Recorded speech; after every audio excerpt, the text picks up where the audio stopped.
Tezi dume inapotanuka hata haiwezi kuonekana nje. Hii niweke wazi ili kwa wewe ambaye unakabiliwa na changamoto ya tezi dume uweze kujua kwamba una changamoto ya tezi dume, na wewe ambaye unakabiliwa na changamoto ya henia au ngiri uweze kujua kama una changamoto ya henia.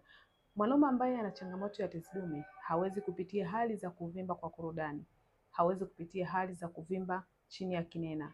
Hizo hali haziwezi kumkabili. Mwanaume anapokuwa na changamoto ya kuvimba kwa tezi dume atapitia hali za maumivu wakati wa kukojoa, atapitia hali za kukojoa mara nyingi nyakati za usiku, atapitia hali za kushindwa kuzuia mkojo, kwa sababu tezi dume ni kiungo kidogo tu ambacho kiko chini ya kibofu cha mkojo. Kwa kinapovimba kinaenda kubana ile njia ya mkojo, na ndio maana dalili za awali kabisa kwa mwanamume mwenye changamoto ya tezi dume ni karaha katika kukojoa. Lakini mwanamume mwenye changamoto ya kuvimba chini ya kinena au korodani zinakuwa zinavimba na kusinyaa, huyo ana changamoto ya henia au ngiri. Kwa hiyo sio tezi dume. Kwa kama unapata shida katika korodani zako, unapata shida chini ya kinena, wewe mwanaume, tambua una shida ya henia au ngiri. Hiyo sio tezi dume.